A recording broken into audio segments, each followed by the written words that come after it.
y estamos con una chocolatera que está ¿en dónde?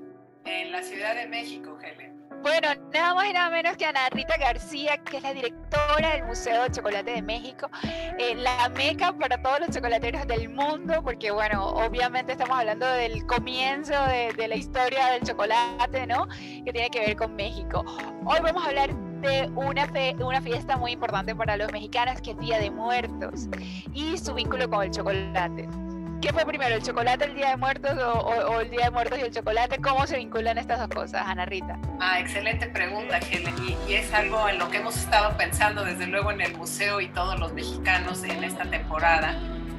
Bueno, hay que recordar que México en su larguísima historia de chocolate ha ido en paralelo con una larguísima culto a la muerte.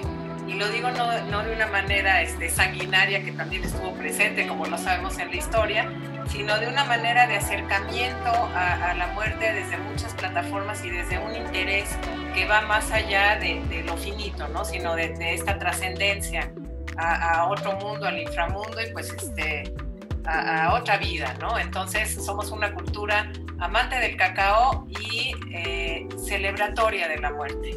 Y esas dos cosas, pues desde luego se conjugan en el chocolate, ¿no? Pero digamos que el chocolate está directamente vinculado a la celebración de Día de Muertos, ¿no? Desde luego. Bueno, porque hay que acordarnos también que una parte importante, por ejemplo, de las ofrendas es poner aquellos alimentos que van a acompañar al muerto y que eran sus favoritos, ¿no? Por un lado. Y por otro lado, ya si nos vamos a más atrás en la historia, a lo largo de la historia en distintas regiones de México se ha usado el cacao en los entierros y también como una celebración en el Día de Muertos, ¿no? Entonces, desde luego, está muy presente en nuestra historia. Y bueno, no hay que olvidar también las famosas calaveras, ¿no? Con lo que se celebran las calaveras de chocolate, por un lado, y por otro lado, el pan de muertos, ¿no? Con chocolate caliente. Eso ahorita es todo México. Estamos comiendo pan de muertos chopeado en chocolate caliente. Un mexicano no se imagina pasar el Día de Muertos sin ese gesto de hundir. Obvio e inseparable, ¿no? Vale, y también he visto, ¿no? Que los mexicanos aprovechan, ¿no? Durante el Día de Muertos se prepara lo que va a ser el chocolate a la taza del resto del año, ¿no? ¿Cómo sería el paso a paso, ¿no? Para alguien que no conoce, que nunca ha estado en México, ¿cómo sería el paso a paso de la preparación de esa masa que va a terminar siendo el chocolate a la taza del resto del año?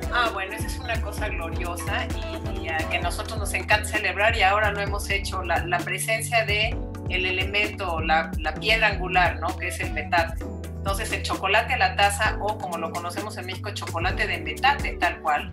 Para aquellos que no lo sepan, el metate es este mortero, por llamarlo así, que es una piedra plana con un cilindro que se le llama el metlalpil, ¿no? Entonces el metate es la piedra y el metlalpil es la mano del metate, y con eso se ha molido y se ha hecho chocolate desde hace 5,000 años, ¿no? En México. Entonces, si tú piensas en este proceso de la almendra del cacao, el tostado, y estoy pensando en un proceso completamente autóctono, ¿no? El tostado sobre un comal de las almendras del cacao, luego el descascarillado a mano, y luego encarte sobre un petate, que es nuestra cama mesoamericana, que es este tejido, ¿no? Es este tapete hermoso de hojas. Te hincas sobre un petate y empiezas a moler en el metate, en un metate calentado, y se empieza a fluir la manteca y se empieza a derretir, y vas logrando esta pasta, esta masa, como bien la llamaste, a la cual le vas a ir agregando, bueno, ya en este sincretismo de las dos culturas, ¿no? Cuando llega el azúcar por los españoles, o la canela, que nos encanta en México para el chocolate de metate o a la taza, y le vas a ir moliendo esto, y esta es una práctica que se sigue haciendo desde luego hoy en día, y que hacemos en el museo muy frecuentemente. Tú lo viste también en Chocoa, en Ámsterdam, ¿no? Nuestro metate ahí para que la gente lo valore. Y ahora en Día de Muertos pues hemos logrado hacer esta práctica de moler, hacer el chocolate en el metate y luego pasarlo al agua, ¿no? Como es el tradicional en México, el chocolate a la taza, o para quien le guste con leche, hacer esta espuma y ahora sí sumir allí y hundir y sopear el pan de muertos ahí, ¿no? Tenemos incluso en el museo, perdón, Helen, por supuesto nuestra ofrenda de muertos, que ya te platicaré más de ella, pero uno de los elementos cruciales es una calaca o calavera de muertos, las tradicionales de cartonería mexicanas, moliendo chocolate en el metate. Que la gente hacía fila, ¿no? Para poder moler cacao, ¿no? Y es difícil, porque había que, sí, había que arrodillarse, ¿no? Ese gesto, claro. ¿no? No, es una cosa de veneración y de un esfuerzo muy, muy especial que desde luego pues pone en perspectiva el valor del cacao y del chocolate y del esfuerzo humano en lograr la bebida, ¿no? O sea, todo lo que tiene que suceder, desde luego, pues el mérito absoluto, ¿no? Del campo y de los productores de cacao, hasta llegar a la taza en donde vas a sopear tu pan, ¿no? Entonces es una expresión así fantástica de la grandeza de la humanidad, un pan sopeado en chocolate caliente. Ahora acabas de nombrar la ofrenda, ¿no? Yo sé que en este momento todo mexicano en el mundo tiene una ofrenda, una especie de altar, ¿no? De muertos, que es curioso porque, bueno, está allí durante estos días, ¿no? Esperando, ¿no? Como expectante de que venga esa gente que ya no está con nosotros a visitarnos, ¿no? Cosa que en cualquier otra cultura puede ser como algo creepy, algo de miedo, y vosotros lo vivís con una alegría, ¿no? Que pareciera increíble, ¿no? ¿De qué va un altar de muertos para la gente que no sabe o que lo ha visto muy poco? ¿De qué se trata un altar de muertos a la mexicana? Es un elemento fantástico que además ha ido evolucionando a través del tiempo, o sea, no es una tradición, desde luego es una tradición completamente vigente, que a todos los mexicanos nos importa en distintas regiones y que además se ha ido construyendo y reconstruyendo, sobre todo en las últimas épocas, ¿no? Entonces, bueno, la tradición de ofrendar algo, pues también es muy mexicana de muchos siglos atrás, ¿no? Y va nuevamente también desde las cosas sanguinarias de los aztecas que ofrendaban lo más importante que es la vida, ¿no? La vida de los sacrificados en las pirámides, hasta ahora nosotros hoy en día esa tradición de ofrendar distintos elementos que tienen que ver con nuestros difuntos, ¿no? Entonces, como tú dices, estamos todos a la expectativa que ya viene esta festividad cristiana, ¿no? Porque lo es, y que estamos pues dedicando todo este esfuerzo y esta belleza a nuestros difuntos, ¿no? Tiene muchos elementos. Nosotros te platico que hicimos este año en particular una ofrenda en donde los elementos están todos hechos de chocolate. ¡Wow! Los elementos tradicionales le llamamos la ofrenda de chocolate y tenemos panes de muerto de chocolate, tenemos botellas de tequila, de mezcal, de cerveza de chocolate, las cosas que comúnmente se ponen, que se sabía que le gustaban a tu difunto y para que esté presente y venga a estar presente con nosotros, ¿no? Desde luego completamente cubierto del cempasúchil, que es esa flor mexicana, que hay una gran variedad de tipos de cempasúchil en México, pero que pinta de color anaranjado todo México en esta temporada, ¿no? Y tenemos, bueno, pues las calaveras, desde luego las tradicionales de Día de Muertos, los platillos, tenemos en la ofrenda también se van poniendo distintos platillos. En nuestro caso se hizo una pieza de un mole, este platillo tan maravilloso mexicano en donde va chocolate, con su arroz y el plato, todo hecho de chocolate también. Y, por ejemplo, las velas, ¿no? Que representan las almas de nuestros difuntos, también están presentes en la ofrenda de muertos y son distintos elementos que van componiendo esta narrativa para celebrar la vida de los que ya se nos fueron y celebrar la vida de los que seguimos aquí en este mundo, ¿no? Muchos, bueno, verás, desde luego todos los mexicanos poniendo ofrendas en todo el mundo, todas las embajadas de México y bueno, nosotros estamos con dos colaboraciones que cabe mencionar y son hermosas. Una primera colaboración que en este año la Ciudad de México llamó a todos a participar en lo que se le llama la ofrenda infinita. Wow. Sí, es un proyecto maravilloso que parte de la Ciudad de México, de la Secretaría de Cultura, y lo que se busca es que como tristemente no podemos ir a los panteones a visitar a nuestros difuntos, ni a visitar todo este recorrido de ofrendas fantástico que hay en la Ciudad de México y en todo el país, entonces se llama, y estás llamadísima tú también, Helen, y todos los que nos están escuchando, se llama a sacar fotografías de tu ofrenda, por modesta que sea, hablar un poco de cuál es la inspiración y sus elementos, y subirla a este portal de internet en donde hay pues la ofrenda infinita, ¿no? Okay. Entonces es un llamado muy lindo en estos tiempos de la pandemia, de sumarnos todos a través de este mundo virtual en el que estamos viviendo, con las ofrendas particulares de cada uno. Nos sumamos con otros 10 museos de la Ciudad de México, en este recorrido virtual que se va a presentar también de cada uno de los recintos y con una narración de citas literarias o poemas que tienen que ver con la muerte. Entonces es un trabajo pues súper conmovedor y hermoso también. Hay museos, por ejemplo, como la casa de Luis Barragán, el famoso arquitecto, que tiene una ofrenda pues con estética tan preciosa, ¿no? O la casa de Frida Kahlo, que también está sumada ahí, entonces su propia ofrenda y su propia estética, y bueno, pues no los voy a mencionar todos, pero vale la pena pues este esfuerzo, ¿no? De hablar de la muerte en la literatura y en la canción, y luego de ver el recorrido por estos recintos.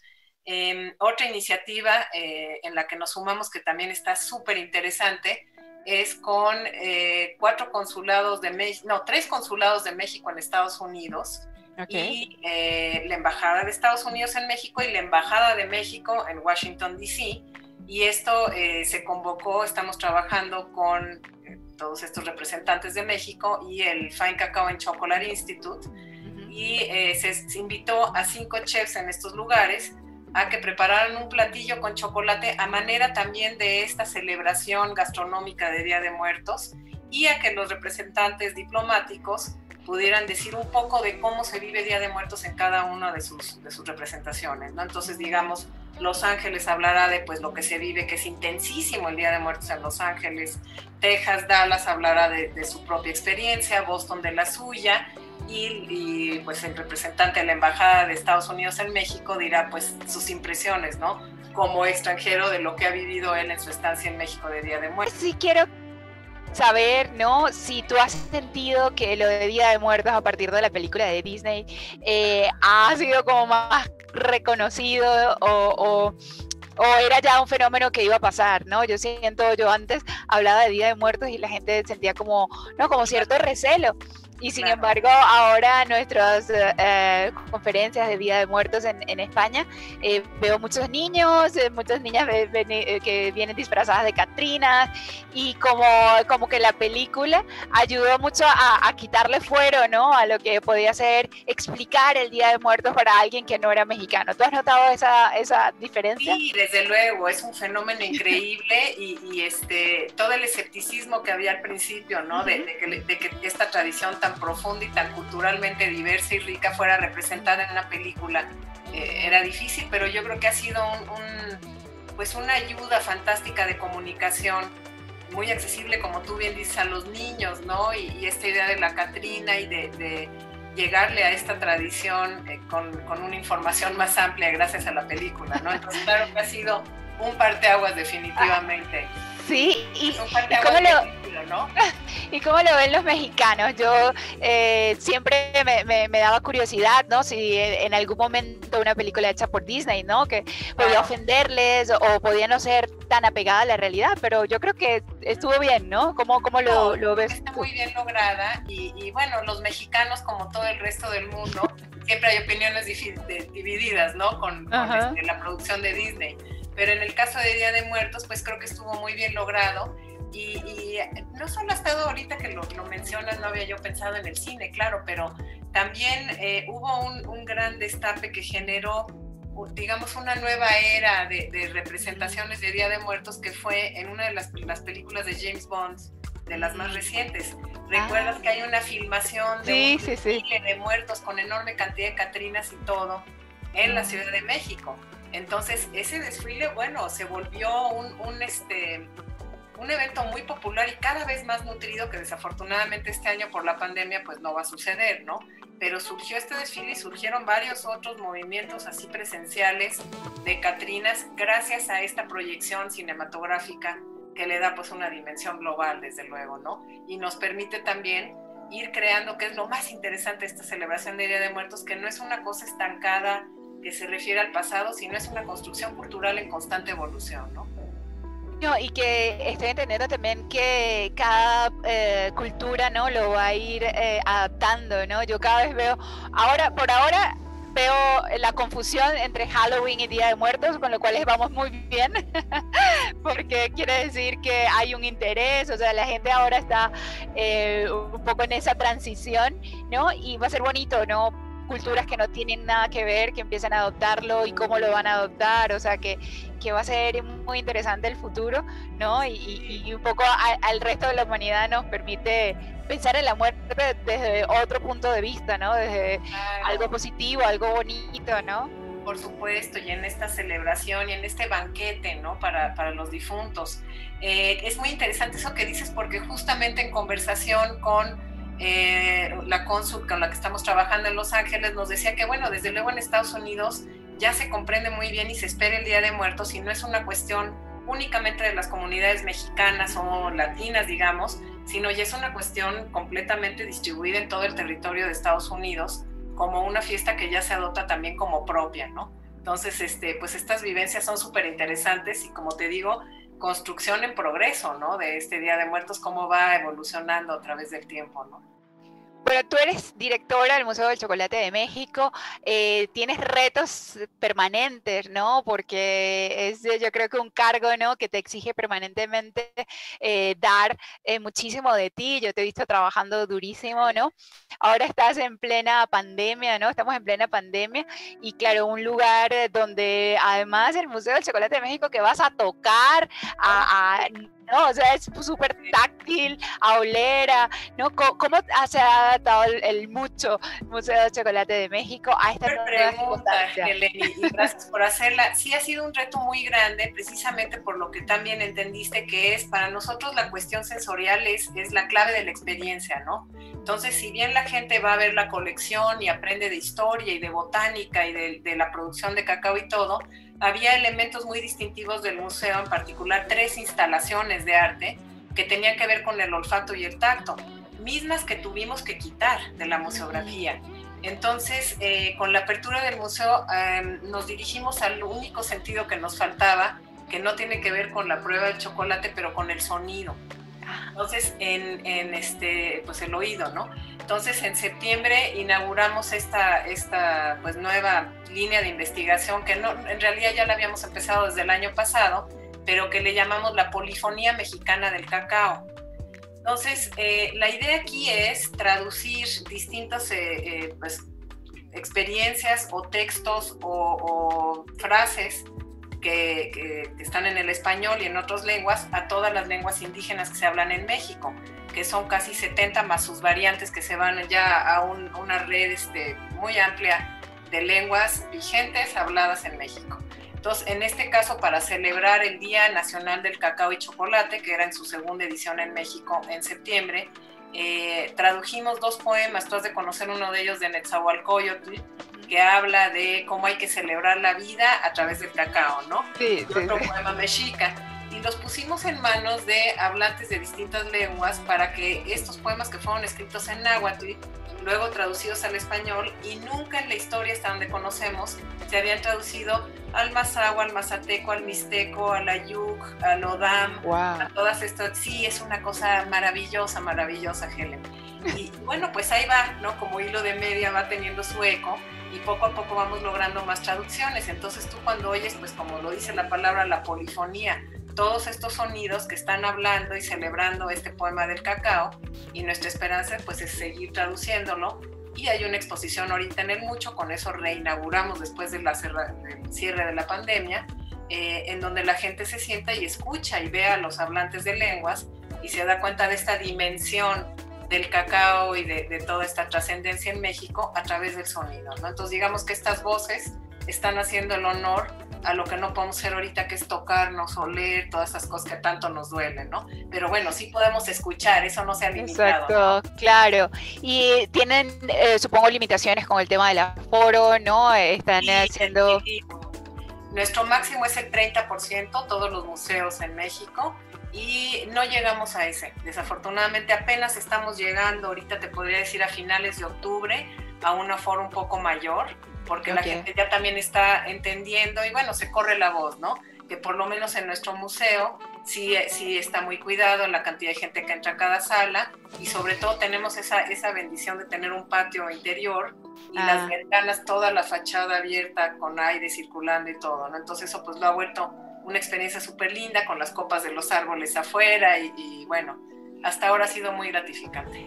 Y vosotros tenéis también la fortuna de que no hace, ¿no?, un invierno tan duro, ¿no? Oh, O sea que... claro, se puede. Esto de ventanas abiertas se mantiene todo el año, Helen, que Qué es bueno. pues, la maravilla de la Ciudad de México. Bueno, tenemos a la directora del Museo del Chocolate de México y yo le tengo que pedir que nos cuente la historia de la palabra chocolate, porque muchas personas no saben que el origen de la palabra chocolate es mexicana, ¿no? Es el gran regalo que nos ha dado México al mundo, no solamente la cultura del cacao, sino incluso la cultura de la palabra, ¿no? Una palabra que además se dice prácticamente igual en todos los idiomas del mundo y eso definitivamente es algo que es súper importante para cualquier mexicano. Mira que los mexicanos casi no son patriotas y hechonetas, pero teniendo a la directora del Museo del Chocolate de México, yo quiero que nos cuentes de la palabra chocolate. No, claro, pues chocolate es palabra internacional y que genera una sonrisa a quien se la digas en cualquier idioma, ¿no? Por eso puedes llegar a cualquier país, identificarte con ella y cualquiera va a saber de a lo que te refieres. La palabra chocolate se deriva de la palabra xocolatl, que es una palabra en náhuatl, que era la lengua de los aztecas o mexicas. Quiere decir literalmente agua ácida. Atl es agua en náhuatl y xocol es ácido o agrio, ¿no? Y hay que recordar que antes de la llegada de los españoles y del encuentro de estos dos mundos, ¿no?, en el siglo XVI, en México había una enorme cantidad de bebidas de cacao de distintas pues, variantes, ¿no? Tanto en la materia prima, que era el cacao, distintos tipos de cacao, como en los saborizantes que se le agregaban. Entonces, estas bebidas diluidas en agua, también hay que recordar que no había leche antes de la llegada de los españoles, podían estar perfumadas con vainilla, otro gran aporte de Mesoamérica al mundo, o con chile, otro gran aporte de Mesoamérica al mundo, o bueno, de mil variables, ¿no? Pero era esta agua ácida o agua amarga porque no había azúcar aún, ¿no?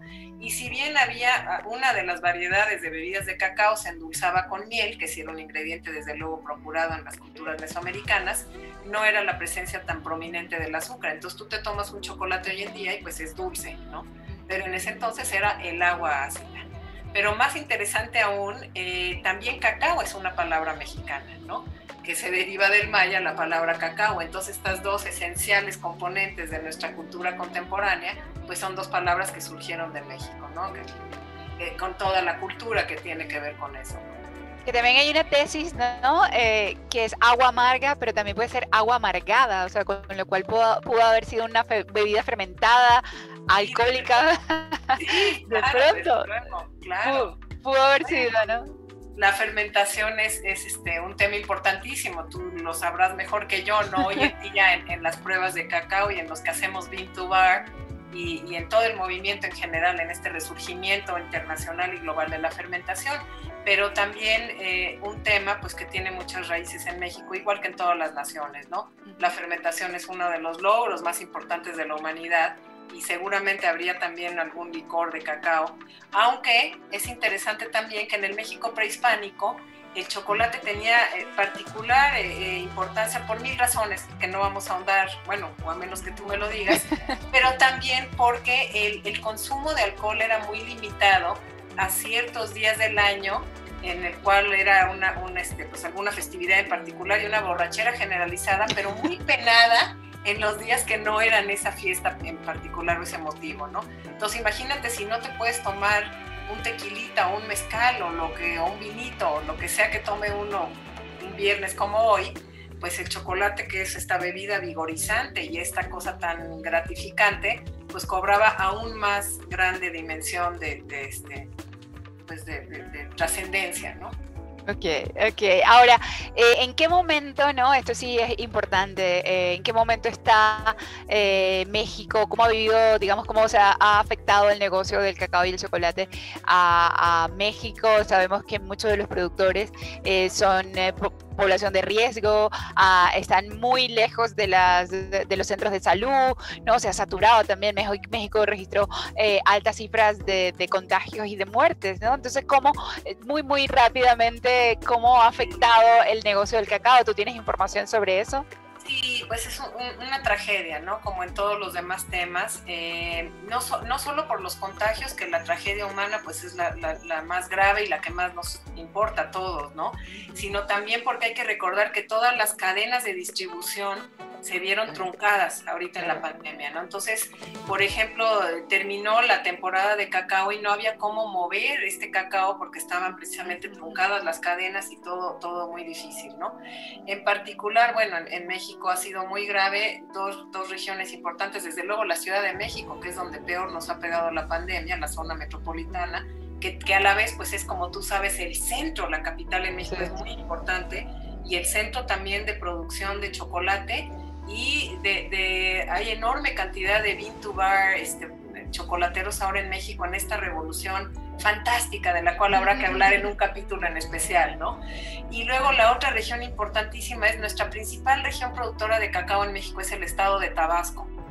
Y es una zona de México que también ha sufrido muchísimo con la pandemia y en donde ha habido una incidencia de casos altísima y pues problemas en hospitalizaciones y todo. Entonces imagínate los dos núcleos importantes, que es la zona productora principal Tabasco y la zona productora chocolatera más grande, que es la Ciudad de México, pues muy afectadas, ¿no? Con la pandemia.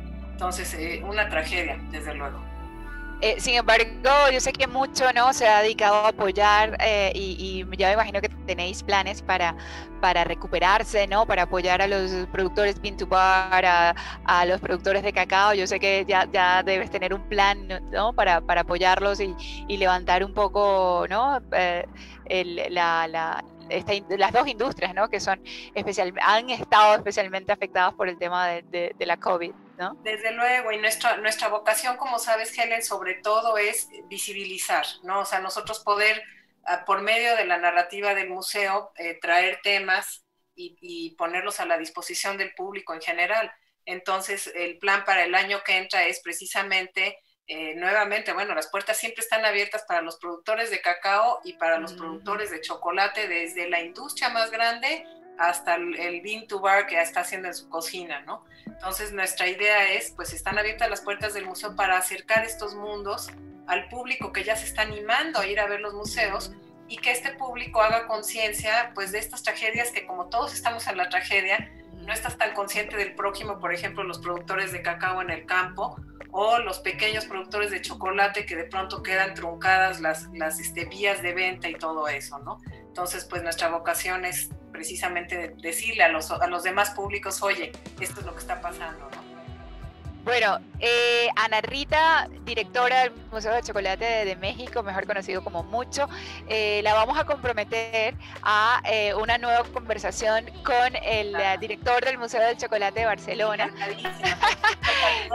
Paco, estás públicamente comprometido aquí, y sobre todo vamos a hablar de los museos de chocolate, ¿no? Que ahora tenemos la inmensa fortuna de visitarlos a través de lo digital, ¿no? Que antes quizás no le dábamos tanto valor, ¿no? No te planteabas visitar estos museos de manera digital, pero yo creo que ahora tenéis una oportunidad enorme, ¿no?, de recibir personas de todo el mundo que quieren estar un ratito en Mucho. También quería que nos contaras qué vas a hacer el Día de Muertos, ¿no? Y no sé si invitar a la gente a que dé un pasito, a los que no han, digamos, integrado esa tradición, ¿no?, en su vida, un pasito para disfrutarla, porque yo creo que esa fiesta es imperdible, ¿no? O sea, me ha costado asumir que es una fiesta. No, el museo presencialmente para aquellos que quieran ir a moler chocolate en el metate y a sacar su pan de muertos y a ver nuestra ofrenda, que realmente está linda, con todas las piezas hechas de chocolate por primera vez, ¿no? Nosotros dedicamos la ofrenda, y cabe mencionarlo porque ese es el objetivo, a 2 miembros del equipo que fallecieron por COVID en el mes de mayo, en el momento en que estaba completamente cerrada la Ciudad de México, y bueno, pues que extrañamos profundamente y que esperamos que de veras estén presentes este Día de Muertos con nosotros y con el chocolate, ¿no? También el Día de Muertos es cuando se va a celebrar este gastroaltar, como lo llamamos, con los consulados de México en otros lugares. Entonces va a ser un evento que va pasando de un lado al otro y que la gente va a estar probando. Entonces es una celebración para los vivos, ¿no? Entonces a la vez que estamos celebrando a los muertos, estamos celebrando a los vivos. Y también va a estar publicado nuestro video, como te platicaba yo, de esta poesía de la muerte con otros 9 museos con los que nos unimos en estas colaboraciones que, como bien dice, se dan ahora que estamos más unidos en el mundo virtual. Entonces es un recorrido que también, como lo describiste también ahorita, Helen, no nada más por el mucho, sino por otros 9 museos en el cual estamos todos sumados, cada uno con su ofrenda y bueno, pues con la propia narrativa del museo. Entonces estamos haciendo 3 actividades, ¿no? Una presencial y otras 2 virtuales, pues con las representaciones de México y con los otros 10 museos. Pero le vamos a poner toda esa info a la gente que quiera sumarse, por supuesto. Todo está lindísimo. Y ahora, por ejemplo, alguien que nunca ha celebrado Día de Muertos, digo, mira, a mí sí me apetece reencontrarme con estos seres queridos que en el fondo de mi corazón sé que están en algún lugar y yo quiero recibirlos. ¿Qué le dirías tú? ¿Por dónde empezar? Sí, no tenerle miedo, buscar un lugar lindo en su casa, poner algún mantel bonito. Si están fuera de México y no tienen acceso al cempasúchil, no importa, cualquier flor es buena, ¿no? Entonces, número 1, buscar el lugar, poner el mantel, adornar con flores, prender una vela y poner algún alimento que le recuerde o que haya sido favorito de su difunto, o una bebida alcohólica, desde luego ahí entran en este tema, la foto del difunto. Y si no, si les cuesta trabajo, porque cuesta, yo ahorita que te mencioné de los miembros, se me cierra la garganta, pues, ¿no? Entonces, si cuesta trabajo la foto, pues bueno, por lo menos la vela, ¿no? Va a ser la presencia del difunto y recordarlos en su día, ¿no? Recordar que ahí están y que los vivos seguimos celebrando su memoria y honrando.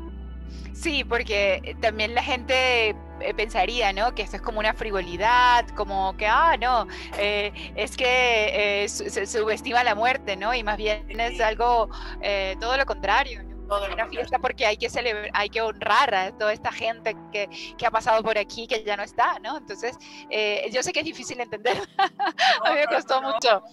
Todos tenemos difuntos y si pensamos en ellos y los tenemos presentes, es un día en el que ellos y todos los difuntos de todos nosotros están unidos, ¿no? Entonces, una manera también de vincularnos con nuestros difuntos, pero vincularnos también con los vivos y con nuestros amigos y con todo el mundo en la celebración de sus difuntos, ¿no? Entonces, una cosa muy compleja y muy bonita, finalmente, ¿no? Pero muchas gracias, Ana Rita, por estar aquí. Qué ilusión, además, qué lujo poder hablar contigo en vísperas de Día de Muertos. Y quiero tenerte más y quiero aprender mucho más de ti. Cuando quieras, por favor, es mutuo. Bueno, invita a la gente a visitar estas webs. ¿Cuáles son las webs que debería ir la gente para entender un poquito más de esto? Bueno, en la nuestra va a estar todo publicado en nuestras redes sociales. Nuestro sitio web es www.mucho.org.mx. En Twitter y en Instagram estamos como @chocolatemucho, Facebook Mucho Mundo Chocolate, y ahí se van a estar haciendo las transmisiones de todos estos eventos. Y se transmitirá también el evento mero de Día de Muertos a través de las redes sociales del Consulado General de México en Los Ángeles. Ellos tienen, y de Canal 22, lo va a estar transmitiendo el Canal 22 de México live, ¿no? Todo este evento. Y también que entren a www.ofrendainfinita.gov.mx. Bueno, si buscan Ofrenda Infinita lo van a encontrar, y ahí van a ver valga la redundancia, infinidad de ofrendas de muertos de museos y de personas normales como nosotros, que la ponen en su casa y cuentan pues en quién estuvieron pensando, ¿no? Entonces hay 3 lugares donde verlo. Yo no sé si la gente se despide con Feliz Día de Muertos, no sé si eso es válido. Sí, bueno, Feliz Día de Muertos. Feliz Día de Muertos, Helen. Feliz Día de Muertos, un placer enorme tenerte y ya sabes que estás comprometida a muchas más conversaciones de este tipo, porque con pandemia, sin pandemia, vamos a seguir cultivando ese camino, ¿no? Entre Europa y México, sobre todo los que amamos México, nos encanta, ¿no? Gente como tú, que no solamente tiene un cargo, sino que también lo comunica todo lo que hace, así que nos encanta tenerte aquí. Así que un beso enorme, feliz Día de Muertos. Un privilegio, un placer, Helen, te agradezco mucho la oportunidad de platicar y bueno, quedo a tu disposición. De platicar, me encantan los mexicanos, platicar. Un beso enorme y feliz Día de Muertos. Para ti. Gracias.